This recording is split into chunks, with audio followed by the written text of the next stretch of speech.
Hello, everyone, and welcome to today's session. I hope and believe that you have been enjoying most of the sessions that you've been having today, and that you are picking, at least knowledge as you go. You're learning new things on the go.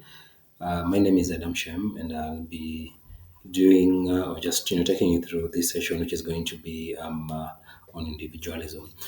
Now we are going to be exploring, one of the profound concepts of liberty, or maybe just one of the tenets of liberty. And we're going to be exploring individualism through the lens of libertarian philosophy. This journey is generally going to take us into the heart of what it means to be an individual in the society and how embracing individualism can empower us to shape our destinies and influence the world around us. And so, in essence, individualism ideally is, the philosophy or maybe the philosophical belief that emphasizes on the moral worth and agency of the individual over the collective, meaning that it's more of about being able to just concentrate on pursue individual autonomy or individual freedom over the collective goal. Meaning that when we are looking at things in relation to rights, in relation to freedom, in relation to choices, then it becomes it becomes centered around the individual and what the consequences of the actions of that, how they're going to be, how they're going to impact the individual as opposed to how they're going to impact the society or the collective or a collective or collection of people. Now, ideally, it champions for personal freedom, it champions for autonomy and self-reliance. And it asserts that each person possesses unique talents, unique perspectives, and aspirations that deserve to be respected and to be protected. And in the realm of liberty, or in the libertarian ideology, individualism, serves as the cornerstone of our principles, and it guides us in advocating for minimal government intervention, that is just limited government, and maximizing on personal freedom in both social and economic spheres. Now, today, even as we delve into it and just begin to explore it all, we are going to be also looking at the historical roots of what individualism is, and we're going to be able to contrast it with collectivism. We're going to be able to explore its implications in various aspects of life and just discuss how we can mostly apply these principles in our own lives and also particularly in our advocacy through op-ed writing. And when we are speaking about the history of individualism, we are trying to look at where did it emanate from. And so to truly grasp the essence of individualism, we must trace its roots. And when we're tracing its roots, we will realize that it dates back to the Enlightenment era, which was a period that was marked by a lot of intellectual ferment and the questioning of traditional authority. It was during this time, that thinkers like John Locke and Adam Smith laid the groundwork for modern individualists throughout. And John Locke is one of, and Adam Smith are one of those people that you'll be meeting throughout your journey as a libertarian and even throughout these sessions. And he often hailed as the father of liberalism, and he articulated the concepts of natural rights, which formed the basis of his advocacy for individual liberty and limited government. He gave up a lot of ideas that literally formed the background for the ideas around individual liberty and also limited government. And according to him, he says that every individual is entitled to, a certain rights. These are like these rights include life, they include liberty and property, and these are things that are granted, that are not granted by the government, but are inherent to our humanity. And so these rights serve as bulwark against tyranny, and they also provide the foundation for a just and free society.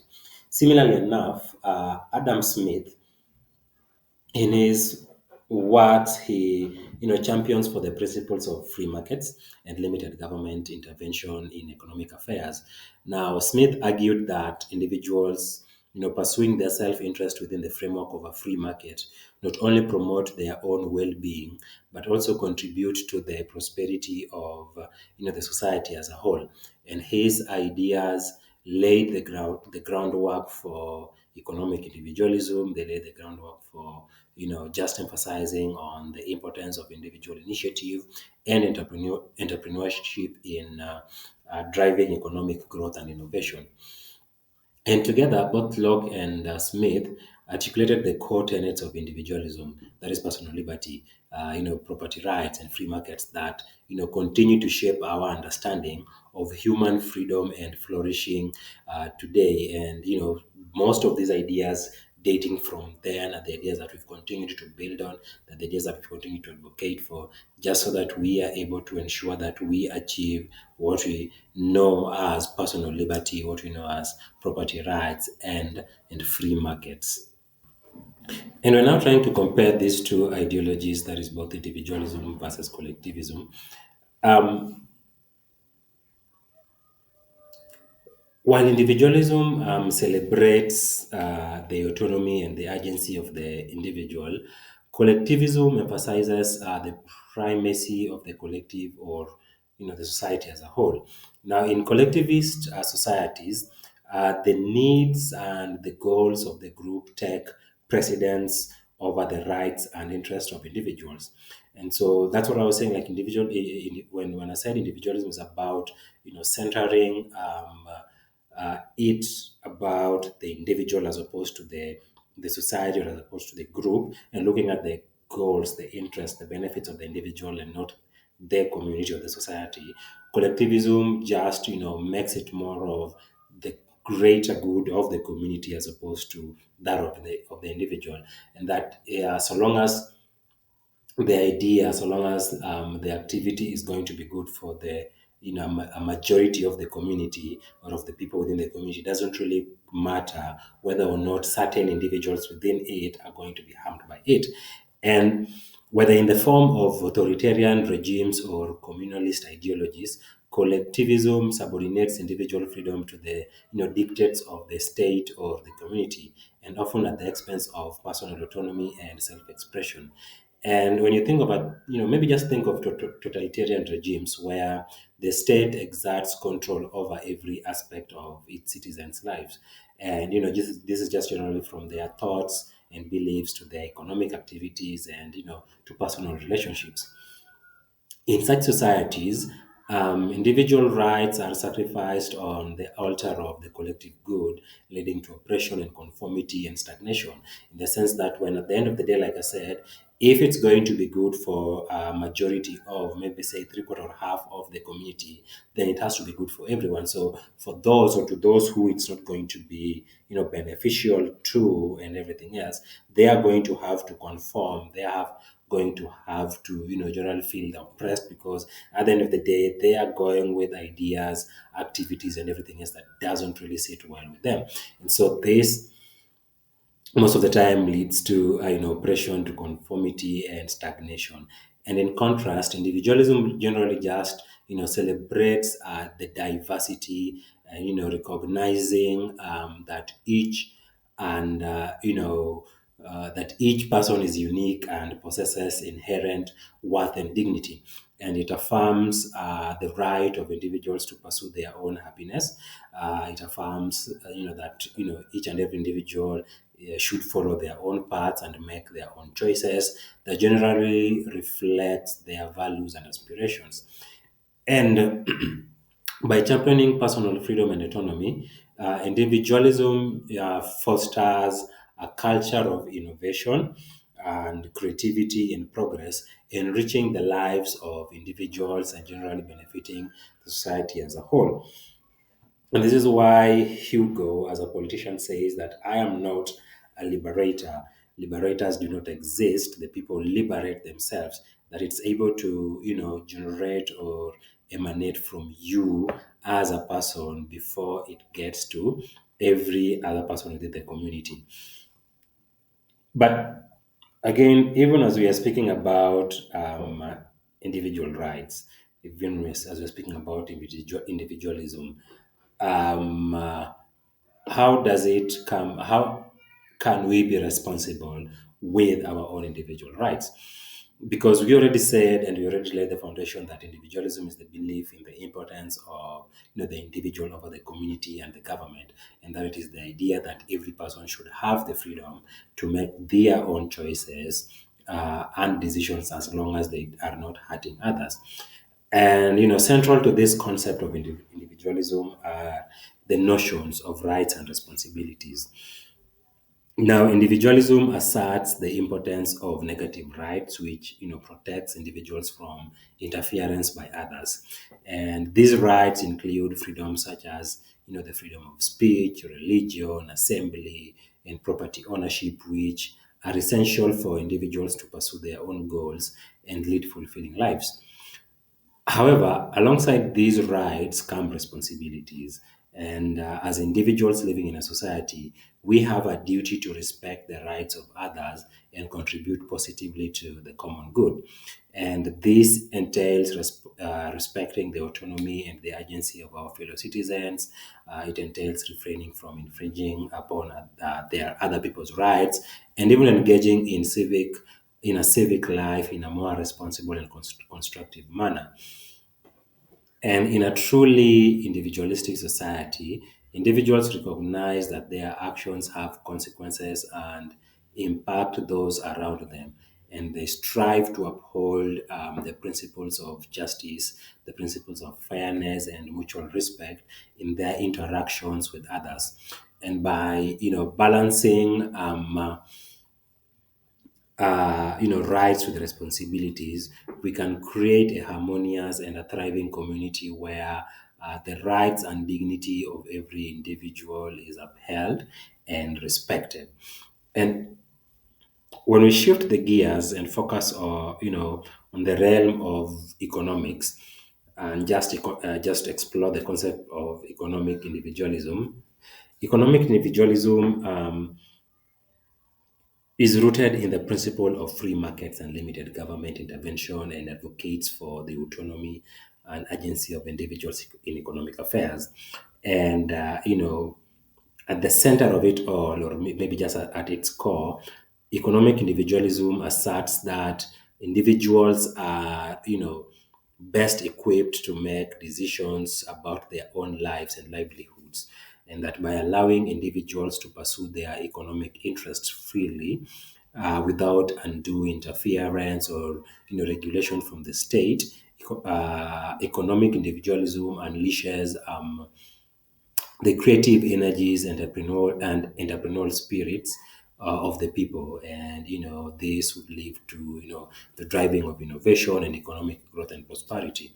And in a free market economy, individuals are free to engage in voluntary exchanges and compete with one another and pursue their own economic interests according to their talents, according to their preferences and ambitions. And this dynamic process of competition and cooperation leads to the efficient allocation of resources. It leads to the creation of new products and services, and even the generation of wealth and opportunity for all. And moreover, economic individualism just fosters a culture of personal responsibility and self-reliance, because individuals take ownership of their economic destinies, and strive to improve their circumstances through hard work and through innovation and even through integrity.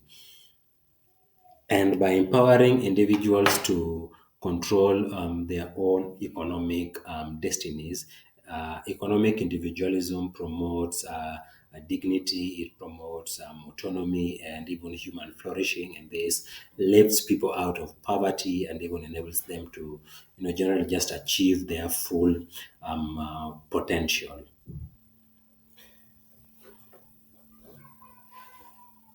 When we look at social individualism and just move beyond the economic part of it,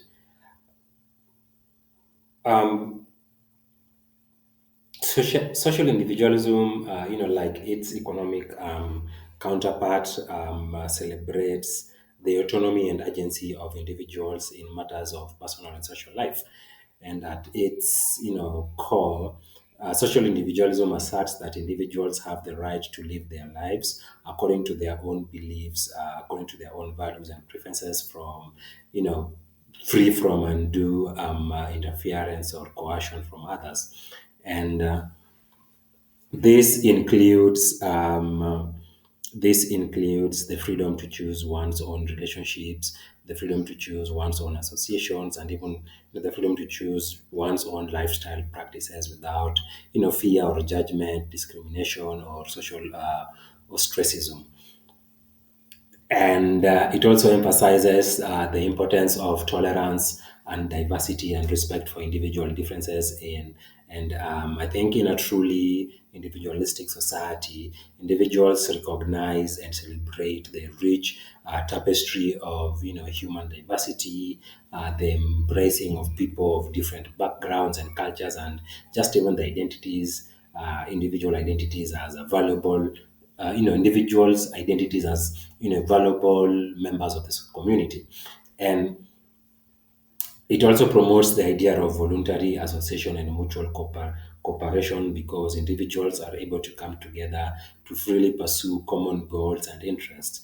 And whether this is in the form of community organizations, whether it's in the form of charitable endeavors, or maybe just even cultural institutions, these voluntary associations serve as vehicles, for social solidarity and civic engagement and collective action, which enriches the fabric of the society and even strengthening the bonds of mutual trust and reciprocity. And when we are able to uphold these principles of social individualisms, we can, create a society that values personal freedom, a society that values diversity, and even mutual respect. Where individuals are free to pursue their own paths to fulfillment and contribute to the common good in their own unique ways. And political individualism is rooted in the principles of limited government and constitutionalism. And some of these are ideas that were, founded by the likes of John Locke and even Adam Smith. And political individualism advocates for the autonomy and agency of individuals in the political sphere. It generally asserts that a primary function of the government is not to offer jobs or anything like we all know or we all perceive it to be, but the primary function of the government is to protect and safeguard the rights and liberties of individuals rather than to impose its will or dictate the course of the society.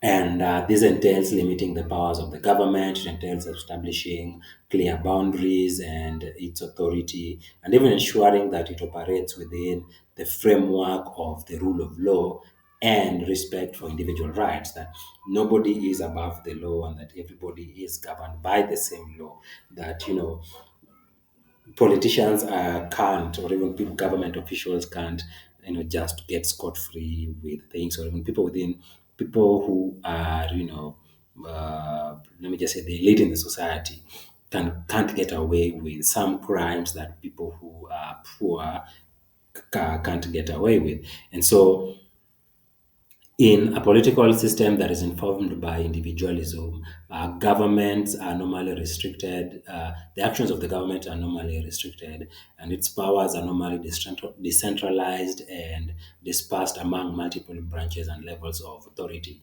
And its scope of action is limited to the core functions such as national defense, such as law enforcement, and even the administration of justice.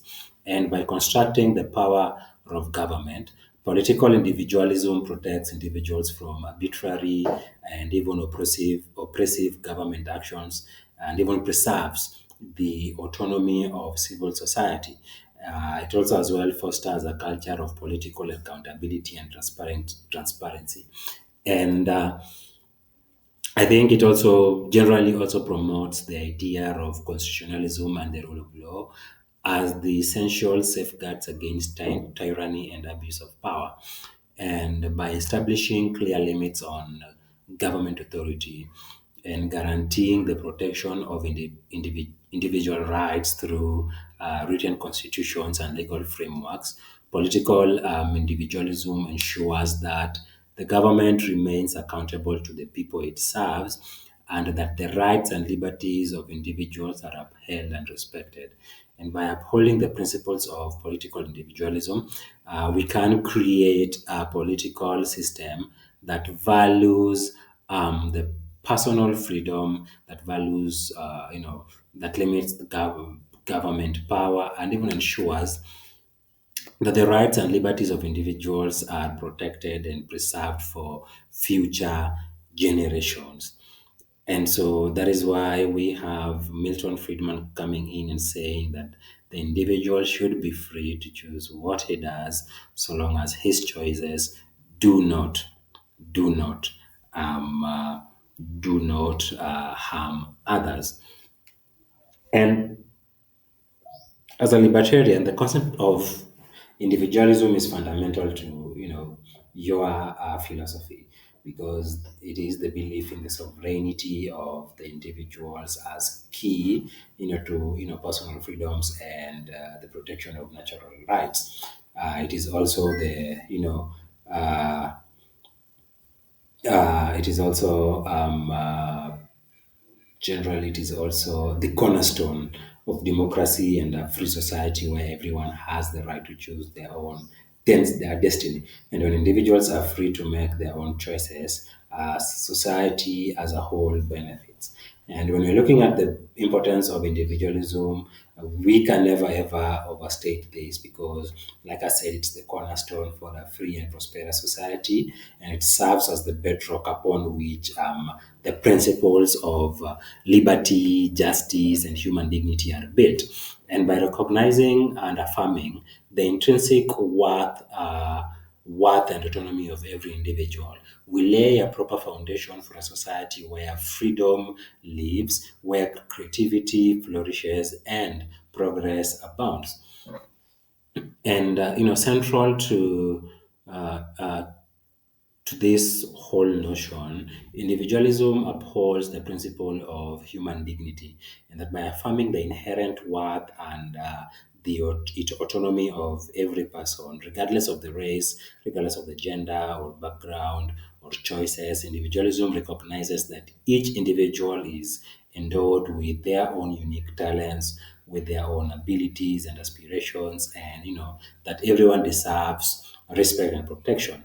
And in a society where individualism is valued, every person is free to pursue their own happiness, to follow their own path, and even make choices that reflect their values and beliefs. The other point is individualism fosters creativity and innovation. And by empowering individuals to think independently and even take risks and pursue their passions, individualism unleashes the creative energies of the people and, driving innovation, progress, and prosperity. In a society where individualism is valued, entrepreneurs are free to start business. The free investors are free to create new technologies and even just come into those countries and invest monies in ideas that have the potential to grow. And even artists are free to express themselves creatively, and this leads to a culture of innovation and excellence that benefits everyone because all this bureaucracy and all these long channels that need to be followed to start a business or even to do a business, all this are done away with. Individualism also serves as the bulwark against tyranny and oppression. And by limiting the power of government and safeguarding individual rights and liberties, individualism protects individuals from arbitrary government intrusion and ensures that the rights of minorities are upheld and respected. And in such societies where individualism is valued and held dear, Governments are normally restrained and their powers are decentralized, and the rule of law continues to prevail in such societies. And like I said, nobody becomes or even feels like they're above the law, that they can get away with some mistake. And there's the safeguard against the abuse of power and the erosion of freedom. And individualism also fosters social cohesion and harmony. And this is by promoting tolerance and diversity and respect of, or maybe respect for individual differences.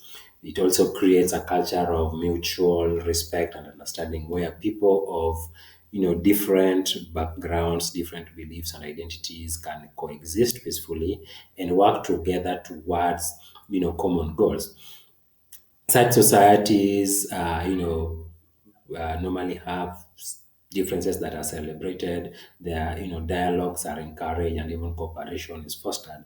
And this leads to a more harmonious and inclusive societies. And so, individuals shape societies, and libertarianism believes that individualism is key to a successful society, and that people must be free to live as they please without government interference or coercion, and even that of the society.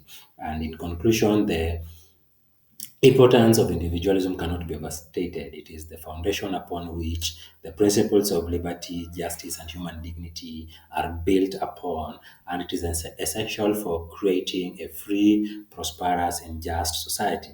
And by embracing individualism in thought and action, we can build a world where every person is free to pursue their own happiness, contribute to the common good, and even fulfill their potential. And so let us try and cherish and defend individualism, for it is the key to a better future for all. Now, this course or these sessions are ideally for the purpose of equipping you with the skills, the ideas that you need for you to be able to advocate for liberty through, writing and all. And that this session wouldn't really be complete if I didn't really speak about how you can apply individualism in op-ed writing. Now that we've explored the various dimensions of individualism, when we are discussing how we can apply these principles in our own lives, particularly in the realm of op-ed writing, we need to also maybe just identify and know what op-eds are, and they are just opinion pieces that appear alongside the editorial section of newspapers or online publications, and they provide a platform for individuals to express their views, to share, their personal experiences, and even advocate for policies that align with, your own or our own principles. Now, when writing op-eds from a libertarian perspective, it is essential to identify issues that are relevant to individual freedom and articulate our personal perspectives on these issues. Now, whether these issues are on government, overreach, infringements on personal liberties, or even policies that restrict individual autonomy, op-eds provide an opportunity for you to engage with these topics and offer insights that challenge the conventional wisdom and promote a more libertarian worldview. And when crafting compelling op-eds, it's important to use a clear and persuasive language that resonates with readers and communicates your ideas effectively. This means that you need to avoid jargons, you need to avoid technical language or overly complex arguments that may alienate or even confuse your audience. Instead, you should strive to present your arguments in a clear, concise, and accessible manner that is easily understood by a wide range of readers.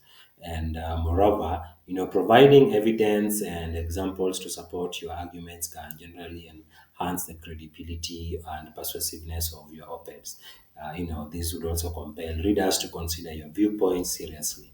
And, this is whether, you decide to cite empirical data, expert opinions or real world examples. Incorporating evidence into your op-eds helps to generally bolster your arguments and even strengthen your case for your case generally.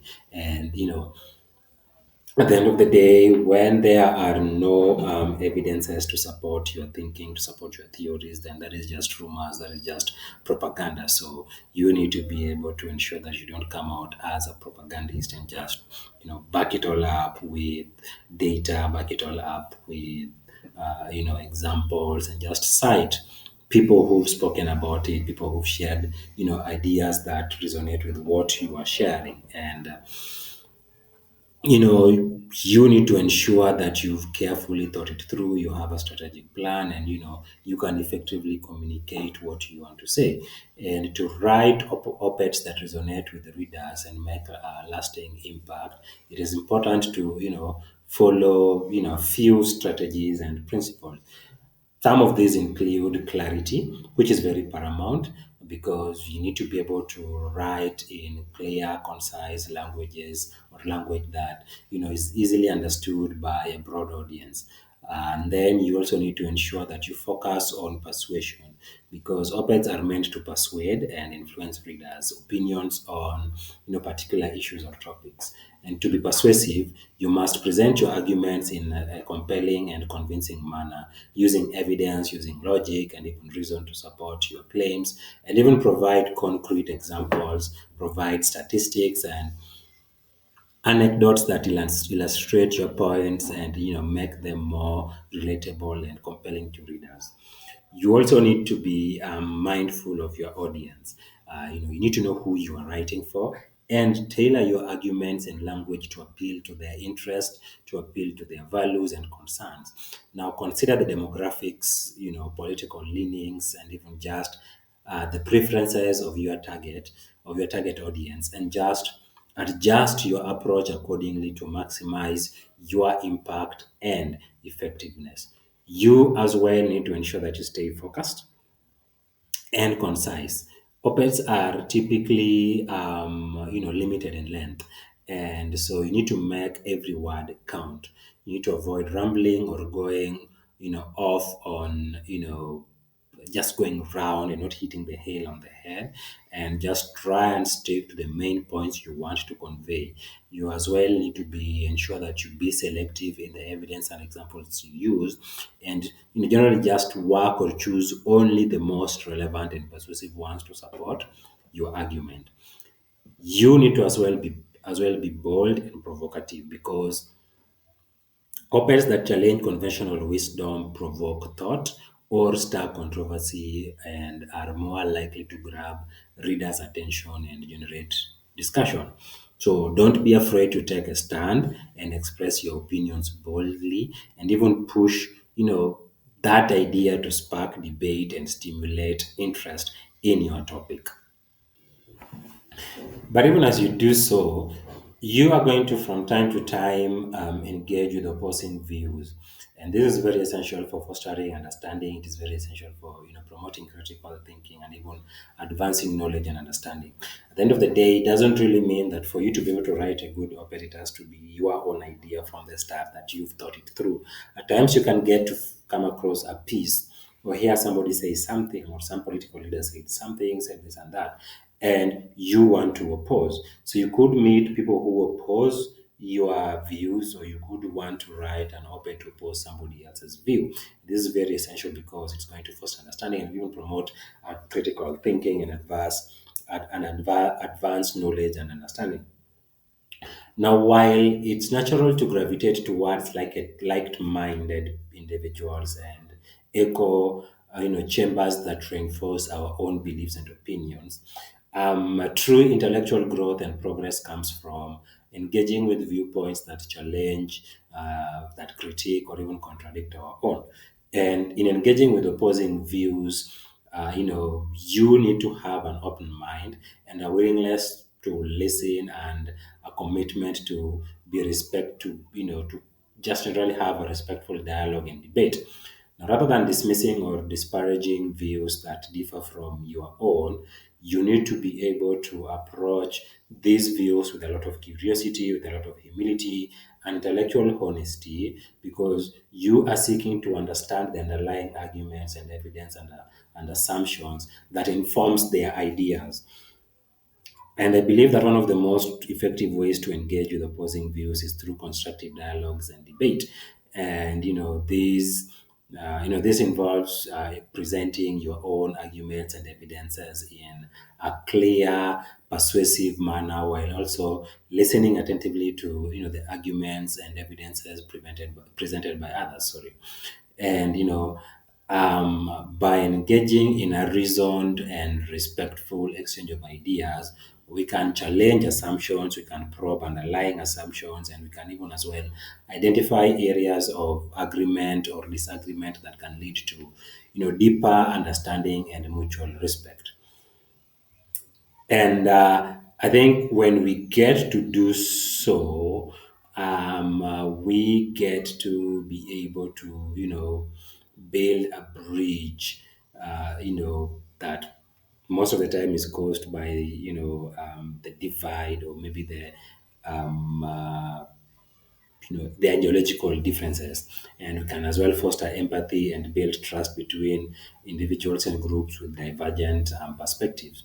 And by seeking a common ground and finding areas of agreement and treating others with respect and dignity, we can as well create a culture of civility and mutual respect that transcends ideological differences and just promote constructive dialogue and cooperation.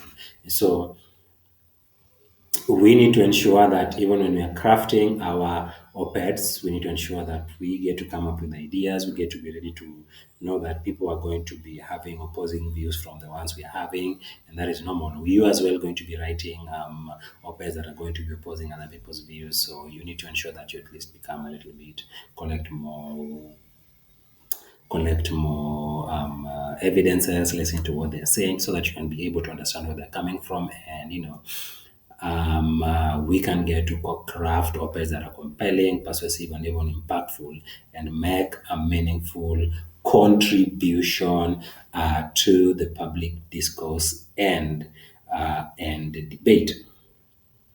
And individualism is the only morality, as Ayn Rand puts it. And as I conclude, the principles of individualism are as relevant and vital today as they have ever been.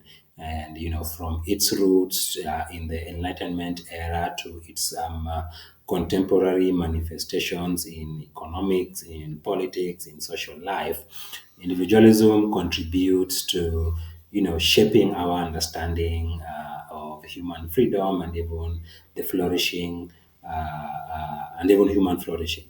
And it also guides our efforts to create a more and just and even a more prosperous and humane society. And so at the end of the day, we need to ensure that we embrace it because it champions for personal freedoms, for economic liberty, for social autonomy, and even a limited government intervention. And we need to embrace individualism in thought and action because it empowers individuals to assert their rights, to pursue their aspirations, and even contribute to a society that just generally values their choices, values their autonomy, and the agency of them to be them, to choose them, and just ensure that they are able or we are able to, weigh the actions or just list down the importance of the choices we want to make against the consequences and make the decisions that are based on ourselves, not based on other people. And by embracing individualism in thought and action, we can affirm the inherent worth and dignity of every individual. We can celebrate the diversity and differences that we have in a society, and even foster a culture of freedom, a culture of, just generally promote opportunities and even mutual respect. Now, whether this is in the realm of generally economics or politics or personal life or the social engagement. Individualism is able to provide, or just generally provides, a framework for understanding and navigating the complexities of the modern world. It empowers us to assert our own rights and pursue our own aspirations and even contribute to the common good in our own unique ways. And as we continue on our journey, let us remain steadfast in our commitment to individualism and uphold its principles and values with courage, with a lot of conviction, and even compassion. Because by doing so, we can build a brighter, more prosperous future for ourselves and generations to come, where every individual is free to pursue their own happiness and fulfill their potential. And we can as well have a society where the dignity and worth of every person is respected and protected. And so that all will be it for this session. Can't wait to see your pieces on any of the ideas or even the tenets of liberty that you'll be picking up to write on, and I can't wait to just enjoy reading them. Thank you for being part of this session, and I hope you did pick one or two. See you probably in the next session. Thank you.